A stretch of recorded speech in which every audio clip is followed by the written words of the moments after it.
আসসালামু আলাইকুম। বাংলা সংবাদে আপনাকে স্বাগতম। আজকের সংবাদের শুরুতেই জানিয়ে দিব, আওয়ামী লীগ নিষিদ্ধের দাবিতে প্রধান উপদেষ্টাকে ৩০০ প্রবাসীর চিঠি। গণহত্যার নির্দেশদাতা ফ্যাসিস্ট হাসিনার বিচার করতে হবে, মন্তব্য মির্জা ফখরুলের। আবু সাইদের মৃত্যু নিয়ে যা বলছে জাতিসংঘের প্রতিবেদন। এবার আয়নাঘর নিয়ে যা বললেন মিজানুর রহমান আজহারী। র্যাব বিলুপ্তির বিষয়ে জাতিসংঘের প্রস্তাব, যা বললেন স্বরাষ্ট্র উপদেষ্টা। ভারতের ষড়যন্ত্র চলছেই, এবার পাহাড়ে অস্থিরতা। আওয়ামী লীগ নিষিদ্ধের দাবিতে প্রধান উপদেষ্টাকে ৩০০ প্রবাসীর চিঠি। মানবাধিকার লঙ্ঘনের গুরুতর অভিযোগে আওয়ামী লীগের কার্যক্রম বাংলাদেশে জরুরি ভিত্তিতে নিষিদ্ধের দাবিতে প্রধান উপদেষ্টা অধ্যাপক ডক্টর মোহাম্মদ ইউনূসের কাছে চিঠি লিখেছেন ৩০০ জন প্রবাসী বাংলাদেশি শিক্ষার্থী, গবেষক ও পেশাজীবী। বৃহস্পতিবার প্রধান উপদেষ্টা প্রেস সচিবের ইমেইলের মাধ্যমে তারা এই চিঠি পাঠান। চিঠিতে বলা হয়েছে, বিগত ১৬ বছরের জুলুম, নির্যাতন, নিপীড়ন ও দুঃশাসনের কবল থেকে ছাত্র জনতার রক্তক্ষয়ী গণ অভ্যুত্থানের মধ্য দিয়ে আমরা নতুন বাংলাদেশ পেয়েছি। কিন্তু আমরা অত্যন্ত দুঃখের সাথে লক্ষ্য করছি যে হাজার হাজার ছাত্র জনতার খুনি ফ্যাসিবাদী শক্তি এখনো বাংলাদেশের বিরুদ্ধে ষড়যন্ত্র অব্যাহত রেখেছে। চিঠিতে বলা হয়েছে, শুধু জুলাই হত্যাকাণ্ডের মধ্যেই সীমাবদ্ধ নয়, আওয়ামী লীগ গত ১৬ বছর ধরে বাংলাদেশে নৃশংস হত্যাকাণ্ড চালিয়েছে। আয়নাঘরের কথা উল্লেখ করে চিঠিতে জানানো হয়, গুম সংক্রান্ত কমিশনের রিপোর্ট, জাতিসংঘ মানবাধিকার কমিশনের রিপোর্ট ও সাম্প্রতিক আপনাদের নেতৃত্বে আয়নাঘর উন্মুক্ত হওয়ার পর মানবাধিকার লঙ্ঘন, গুম, হত্যার যে ভয়াবহ চিত্র আমরা দেখতে পেয়েছি, এরপরে রাজনৈতিক দল হিসেবে ফ্যাসিবাদী আওয়ামী লীগের কার্যক্রম বাংলাদেশে চলতে পারে না। আমরা অবিলম্বে হাজার হাজার ছাত্র জনতার খুন, গুম, মানবাধিকার লঙ্ঘনের দায়ে আওয়ামী লীগকে নিষিদ্ধ করার দাবি জানাচ্ছি। ফ্যাসিবাদী দলকে নিষিদ্ধ না করলে গণঅভ্যুত্থানের আকাঙ্ক্ষার বাস্তবায়ন করা সম্ভব নয়। গণহত্যার নির্দেশদাতা ফ্যাসিস্ট হাসিনার বিচার করতে হবে, মন্তব্য মির্জা ফখরুলের। পতিত স্বৈরাচার শেখ হাসিনার নির্দেশে গণহত্যা হয়েছে, এটির প্রমাণ মিলেছে উল্লেখ করে বিএনপি মহাসচিব মির্জা ফখরুল ইসলাম আলমগীর বলেন, অবিলম্বে আমরা এখন থেকে চাইব ভারত সরকার শেখ হাসিনাকে ফেরত দিয়ে বাংলাদেশের সরকারের হাতে দেবে এবং তাকে বিচারের আওতায় আনতে হবে। এছাড়া তার সহযোগী যারা ছিল তাদেরও বিচারের আওতায় আনবে, এটাই আমাদের প্রত্যাশা। বৃহস্পতিবার বেলা ১১টায় গুলশানে বিএনপির চেয়ারপারসনের রাজনৈতিক কার্যালয় ঢাকায় নিযুক্ত ভারপ্রাপ্ত ব্রিটিশ হাই কমিশনার জেমস গোল্ডম্যানের সঙ্গে বৈঠক শেষে তিনি এসব কথা বলেন। মির্জা ফখরুল বলেন, ঢাকায় নিযুক্ত ভারপ্রাপ্ত ব্রিটিশ হাই কমিশনার জেমস গোল্ডম্যানের সঙ্গে বৈঠক হয়েছে। দুই দেশের স্বার্থ সংশ্লিষ্ট অনেক বিষয় আলোচনা হয়েছে। তারা জানতে চেয়েছে কবে বাংলাদেশে নির্বাচন হচ্ছে, এই বিষয়ে সবার আগ্রহ থাকে। তিনি বলেন, বাংলাদেশে গণহত্যা নিয়ে জাতিসংঘ যে রিপোর্ট প্রকাশ করেছে, আমরা সন্তোষ প্রকাশ করছি যে ঘটনাগুলো সত্য, এগুলো প্রকাশ পেয়েছে। আমরা রাজনৈতিক দলগুলো যখন এই ঘটনাগুলো বলি তখন কেউ বিশ্বাস করতে চায় না। শেখ হাসিনার নির্দেশে হত্যাকাণ্ড হয়েছে, গণহত্যা হয়েছে, এটা আজকে প্রমাণিত হয়ে গেছে। এদেশের মানুষকে তিনি অত্যাচার, নির্যাতন করেছেন। যত মানবাধিকার লঙ্ঘন, গণহত্যা সবকিছু তারই নির্দেশেই হয়েছে। সুতরাং এটা প্রমাণিত হয়ে গেছে হাসিনা ফ্যাসিস্ট।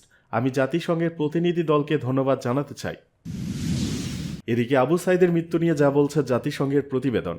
জুলাই অভ্যুত্থানের পর অন্তর্বর্তী সরকারের প্রধান মোহাম্মদ ইউনূসের আহ্বানে গত সেপ্টেম্বরে বাংলাদেশে অনুসন্ধান কার্যক্রম চালায় জাতিসংঘের মানবাধিকার বিষয়ক হাই কমিশনের তদন্ত দল। বুধবার সুইজারল্যান্ডের জেনেভায় সংবাদ সম্মেলন করে প্রতিবেদনে বিভিন্ন দিক তুলে ধরেছে জাতিসংঘের মানবাধিকার প্রধান ভলকার তুর্ক। জুলাই আগস্ট গণ অভ্যুত্থানের মুখ হয়ে ওঠা রংপুরের বেগম রোকেয়া বিশ্ববিদ্যালয়ের শিক্ষার্থী আবু সাইদের মৃত্যুর ঘটনা বিশদভাবে বিশ্লেষণ করার কথা প্রতিবেদনে বলেছে জাতিসংঘের মানবাধিকার কার্যালয়। প্রতিবেদনে বলা হয়, আবু সাইদের বিশেষ ঘটনাটি বিশদভাবে বিশ্লেষণ করা হয়েছে, যার রংপুরের বেগম রোকেয়া বিশ্ববিদ্যালয় বিক্ষোভের সময় পুলিশকে উদ্দেশ্য করে দুবাহু ছড়িয়ে আমাকে গুলি করুন বলে চিৎকার করার সময় দৃশ্য ধারণ করা হয়েছিল। ভিডিও ফুটেজ, স্থিরচিত্র ও ভূঅবস্থান প্রযুক্তি ব্যবহার করে তদন্তকারীরা তার হত্যাকাণ্ডের ঘটনাটি কিভাবে ঘটেছিল তা সাক্ষ্য প্রমাণের জন্য পুনর্নির্মাণ করেন।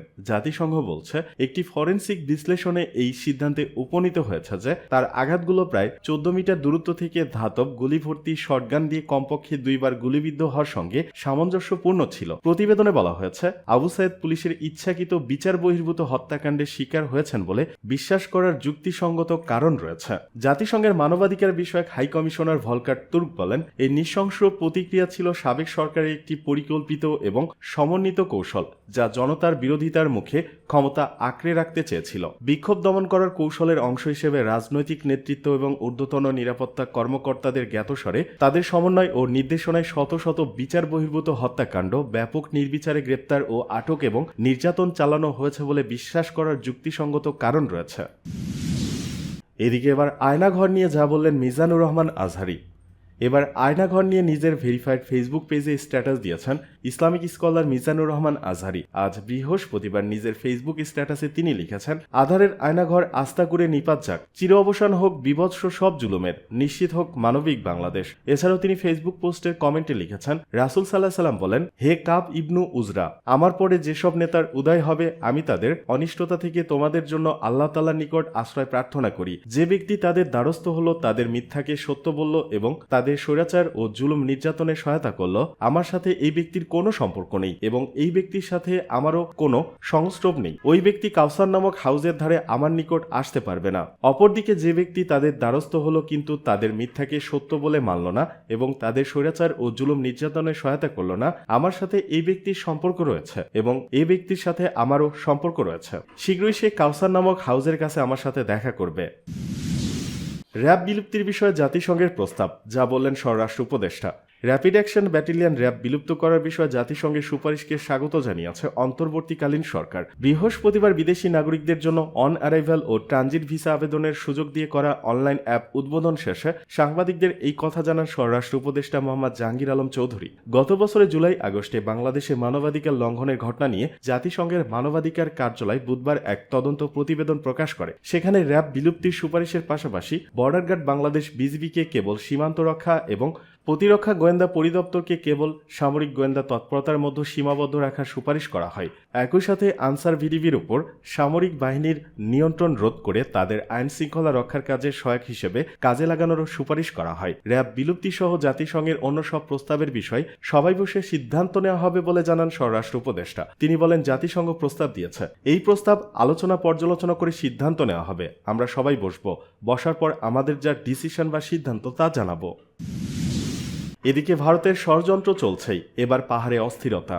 দেশের রাজনৈতিক অস্থিরতার সুযোগ নিয়ে পার্বত্য চট্টগ্রামে আবারও সক্রিয় হয়ে উঠেছে সশস্ত্র পাহাড়ি সংগঠনগুলো। সীমান্তবর্তী এলাকায় অন্তত 10টি পয়েন্ট সন্ত্রাসীদের ঘাঁটিতে পরিণত হয়েছে, যেখানে ভাবনা কেন্দ্রের আড়ালে চলছে তৎপরতা। নিরাপত্তা বাহিনীর অভিযানে এসব সংগঠন সেনাবাহিনীর বিরুদ্ধে অপপ্রচার চালাচ্ছে, যা পরিচালিত হচ্ছে ভারতের ত্রিপুরা ও মিজোরাম থেকে। নিরাপত্তা বিশ্লেষকরা বলছেন, স্বাধীনতার পর থেকেই আঞ্চলিক সাম্রাজ্যবাদী শক্তিগুলো পার্বত্য চট্টগ্রামে অস্থিতিশীলতা সৃষ্টি করছে। 1997 সালে শান্তি চুক্তির পর সেনা ক্যাম্প প্রত্যাহারের সুযোগে সন্ত্রাসীরা পুনর্গঠিত হয়েছে। বর্তমানে 6টি সশস্ত্র সংগঠন সক্রিয়, যাদের আর্থিক যোগান আসে চাঁদাবাজি ও সন্ত্রাসী কর্মকাণ্ড থেকে। সম্প্রতি রাঙ্গামাটির বন্দুক ভাঙ্গায় নিরাপত্তা বাহিনীর অভিযানে এক সন্ত্রাসী নিহত ও বিপুল অস্ত্র উদ্ধার হয়। অভিযানের পর সেনাবাহিনীর বিরুদ্ধে ধর্মীয় উপাসনালয় অবমাননার অভিযোগ তুলে সামাজিক যোগাযোগ মাধ্যমে অপপ্রচার চালানো হচ্ছে। এনজিও ও কথিত সুশীল ব্যক্তিদের মাধ্যমে এ প্রচারণাকে প্রাতিষ্ঠানিক রূপ দেওয়ার চেষ্টা চলছে। গত 15 জানুয়ারি মিজোরামের ইউপিডিএফ এর জন্য পাঠানো বিপুল অস্ত্র জব্দ করে ভারতীয় পুলিশ। এতে 6টি AK-47 রাইফেল, 10,000-এর বেশি গুলি ও 13টি ম্যাগাজিন ছিল। বিশ্লেষকরা বলছেন, সেনা সদস্য ও আধুনিক প্রযুক্তি ব্যবহার বাড়িয়ে পাহাড়ের নিরাপত্তা জোরদার করা জরুরি, না হলে পরিস্থিতি আরও ভয়াবহ হতে পারে।